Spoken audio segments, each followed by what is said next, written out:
Sir, ഈ CPM-ലെ വിഭാഗീയത മലപ്പുറം സമ്മേളനം മുതലാണ് കൂടുതൽ പുറത്തേക്ക് വന്നത്, പ്രകടമായത് എന്ന് നമ്മുടെ ഒരു അറിവുണ്ട്. നമുക്ക് ഈ രാഷ്ട്രീയ വിദ്യാർത്ഥികൾ നമ്മളൊക്കെ ഇത് ശ്രദ്ധിക്കുന്നവരാണ്.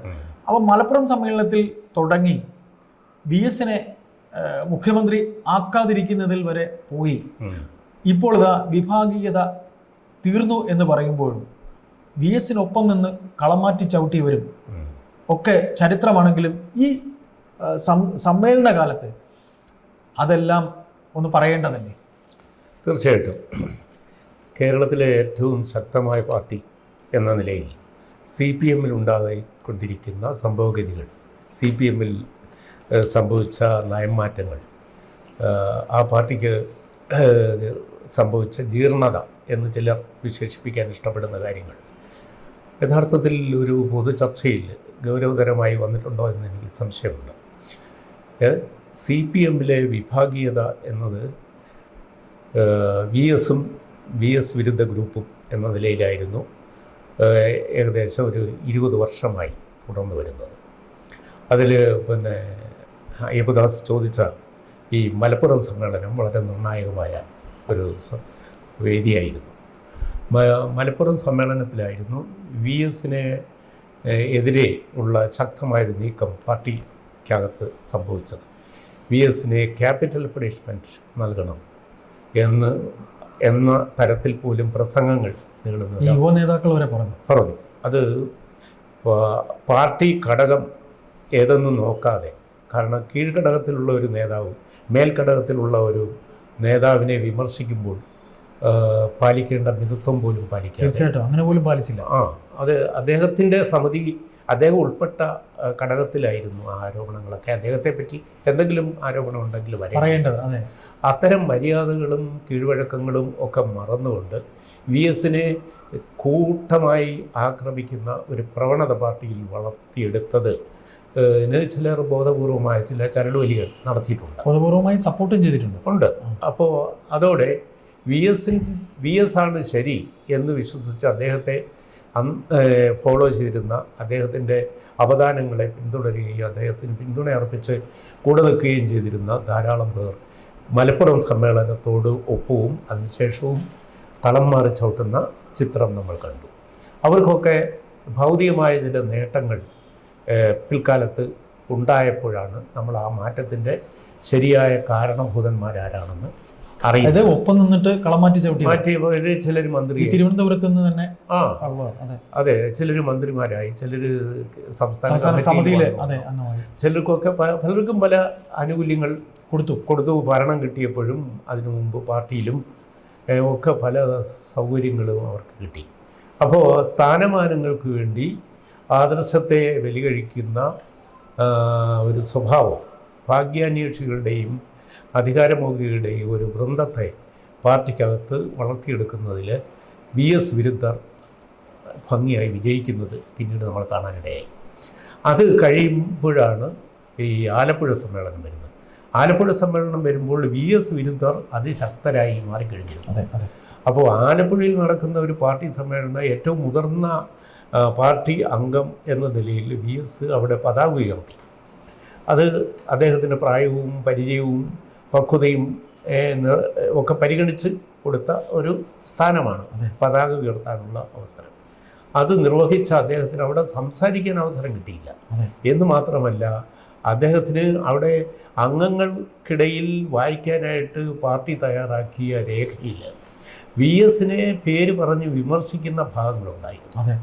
അത് അദ്ദേഹം സെൻട്രൽ കമ്മിറ്റിയിൽ അംഗമായ ഒരാളെന്ന നിലയിൽ ആ പാർട്ടിയുടെ സംസ്ഥാന സമ്മേളന വേദിയിൽ അങ്ങനെ ഒരു ഭാഗം വന്നത് ഒട്ടും ഔചിത്യകരമല്ല. അത് അദ്ദേഹം സംസ്ഥാന സമിതി അംഗമാണ്, ജില്ലാ കമ്മിറ്റി അംഗങ്ങളാണ് ഈ നോട്ടീസ് ഇത് ഡ്രാഫ്റ്റ് ചെയ്ത് അവരുടെ ഇടയിലാണ് ഇത് വിതരണം ചെയ്തത്. അപ്പോൾ ഇത് വിതരണം ചെയ്യുന്നതിന് മുമ്പ് തന്നെ VS-ന്റെ ശ്രദ്ധയിൽ ഇത് പെടുത്തിയിരുന്നു. പാർട്ടിയിലെ നേതാക്കൾ തന്നെ പെടുത്തി. അദ്ദേഹം പക്ഷേ അത് വായിച്ചില്ല എന്ന് വേണം കരുതാൻ. പക്ഷേ അദ്ദേഹം അത് പോയിന്റ് ഔട്ട് ചെയ്യും. എന്നെക്കുറിച്ച് ഇങ്ങനെ ഉള്ളതായിട്ട് കേൾക്കുന്നു, അങ്ങനെ ഉണ്ടെങ്കിൽ അത് പാർട്ടിയുടെ കീഴ്വഴക്കങ്ങൾക്ക് ചേർന്നതല്ല, അത് ഒഴിവാക്കണം. പക്ഷേ ഒഴിവാക്കാതെ തന്നെ അത് ഉൾപ്പെടുത്തുകയും എന്നാൽ പിന്നീട് ഇത് ഉൾപ്പെടുത്താൻ തന്നെ കൂട്ടുനിന്നവർ അതിനെ വിമർശിക്കുകയും ചെയ്തു. അപ്പോൾ പാർട്ടിയുടെ കാപട്യങ്ങൾ, പാർട്ടി നേതാക്കൾക്കിടയിലെ കാപട്യങ്ങൾ തുറന്ന് രഹസ്യമായി ഒന്ന് ചെയ്യുകയും പരസ്യമായിട്ട് വേറൊരു നിലപാടെടുക്കുകയും ചെയ്യുന്ന രീതി അന്ന് ആലപ്പുഴയിൽ വെളിവായി. എന്ന് മാത്രമല്ല, വളരെ പ്രത്യക്ഷത്തിൽ YS അവിടെ ഒരു പ്രസംഗാവസരം പോലും കൊടുക്കാതെ അദ്ദേഹത്തെ അവിടുന്ന് ഇറക്കി വിടുകയാണ്. അദ്ദേഹം ഇറങ്ങി പോയിട്ടും പിന്നെ സമ്മേളനം തുടർന്നു. അത് വലിയ ഒരു വാർത്തയായിരുന്നു. VS പാർട്ടി സമ്മേളനം ബഹിഷ്കരിച്ചു പോയി, സമ്മേളന വേദിയിൽ നിന്ന് പോയി അദ്ദേഹം വീട്ടിൽ പോയിരുന്നു. നേരെ അദ്ദേഹം ആലപ്പുഴയിലെ തിരുവനന്തപുരത്തേക്കും പോയി. അപ്പോൾ അത് അന്ന് വലിയൊരു വാർത്തയായിരുന്നു. അതുപോലെ മലപ്പുറം സമ്മേളനത്തിൻ്റെ പിറ്റേ വർഷമായിരുന്നു സംസ്ഥാന നിയമസഭാ തെരഞ്ഞെടുപ്പ്. അപ്പോൾ VSന് സീറ്റ് കൊടുക്കാതെ ആണ് സ്ഥാനാർത്ഥികളുടെ പട്ടിക ഉണ്ടാക്കുന്നത്. LDF സ്ഥാനാർത്ഥികളുടെ പട്ടികയിൽ മാർക്സിസ്റ്റ് പാർട്ടി മത്സരിക്കുന്ന സീറ്റുകളുടെ സ്ഥാനാർത്ഥിയെ നിർണയിച്ചുകൊണ്ട് കേന്ദ്രത്തിൽ നിന്ന് ലിസ്റ്റ് വന്നപ്പോൾ അതിൽ VS അച്യുതാനന്ദൻ്റെ പേരില്ല എന്ന് പത്രങ്ങളിലെല്ലാം വാർത്ത വന്നു കഴിഞ്ഞപ്പോൾ കേരളത്തിലെ രണ്ട് പ്രമുഖരായ സാമൂഹ്യ മനസാക്ഷിയുടെ പ്രതീകങ്ങളായിട്ട് കേരളത്തിലെ ജനങ്ങൾ അംഗീകരിക്കുന്ന സുകുമാർ അഴീക്കോടും VR കൃഷ്ണയ്യരും രംഗത്ത് വന്നു. VSൻ്റെ പേര് മത്സരിക്കാനില്ലാതെ കേരളത്തിൽ ഇടതുമുന്നണിയോ LDF മത്സരിക്കുകയാണെങ്കിൽ ഇവിടെ വലിയ തിരിച്ചടി ഉണ്ടാവും. അതുകൊണ്ട് VSനെ സ്ഥാനാർത്ഥിയാക്കണമെന്ന് അദ്ദേഹം ഇവർ രണ്ടുപേരും പരസ്യമായി പറയുകയും തുടർന്ന് കാസർഗോഡ് മുതൽ തിരുവനന്തപുരം വരെ പാർട്ടി പ്രവർത്തകർ പന്തം കൊളുത്തി പ്രകടനം നടത്തുകയും ആ ജനങ്ങളുടെയും പ്രവർത്തകരുടെയും ആ രോഷം കേന്ദ്ര നേതൃത്വത്തിന് കാണാതിരിക്കാൻ കഴിഞ്ഞില്ല. അങ്ങനെയാണ് 2006 VS മലപ്പുഴയിൽ വീണ്ടും മലപ്പുഴയിൽ മത്സരിക്കുന്നു, സ്ഥാനാർത്ഥിയാകുകയും ജയിക്കുകയും മുഖ്യമന്ത്രിയാകുകയും ചെയ്തു. മുഖ്യമന്ത്രിയായിട്ടും അദ്ദേഹത്തിന് ഭരിക്കാൻ ഒരു സുഗമമായി ഒരു ഭരണം നയിച്ചു കൊണ്ടുപോകാനുള്ള അവസരം കിട്ടിയില്ല. പാർട്ടി അത്രയും നിയന്ത്രണം അദ്ദേഹത്തിന് ആഭ്യന്തര വകുപ്പ് കൊടുത്തില്ല. അദ്ദേഹത്തിന് ഒരു IT എന്ന് പറയുന്ന അന്ന് രൂപം കൊണ്ട് ആ കാലത്ത് രൂപം കൊണ്ട് ഒരു പുതിയ വകുപ്പിന്റെ മാത്രം ചുമതല ആഭ്യന്തര വകുപ്പിൽ ഏതോ ഒന്ന് രണ്ട് അത് ഈ ജയിൽ വകുപ്പിന്റെ. അപ്പോൾ നമുക്ക് ഈ ചർച്ച ഒന്ന് കൺക്ലൂഡ് ചെയ്യുമ്പോൾ ഈ സമ്മേളന കാലത്തെ മലപ്പുറത്ത് തുടങ്ങിയ വിഭാഗീയത അവസാനിച്ചു എന്ന് പറയുമ്പോഴും VS നിശബ്ദനാകുമ്പോഴും വിഭാഗീയത ഉണ്ട് എന്ന് തന്നെ നമുക്ക് പറഞ്ഞുകൂടെ? അല്ല, പാർട്ടിയിലെ വിഭാഗീയത അസ്തമിച്ചിട്ടില്ല. VS ഇപ്പോൾ പ്രജ്ഞയായിട്ട് പിന്നെ അദ്ദേഹം വീട്ടിൽ ജീവശ്രവത്തെ പോലെ ഇരിക്കുകയാണ്. അദ്ദേഹത്തിൻ്റെ പിന്നെ ബുദ്ധിയോ ശേഷിയോ കായിക ശേഷിയോ രംഗത്തില്ല. പാർട്ടിയിൽ അദ്ദേഹം ഉണ്ട് എന്ന് കരുതുന്ന ഒരാളുമില്ല. എന്നാൽ അദ്ദേഹം കേരളത്തിൽ ജീവിച്ചിരിപ്പുണ്ട് എന്ന് എല്ലാ പാർട്ടിക്കാർക്കും അറിയാം. പക്ഷേ VSനെയും അദ്ദേഹം ഉൾക്കൊള്ളുന്ന ഒരു പാർട്ടിയും ഇന്ന് ഇല്ല.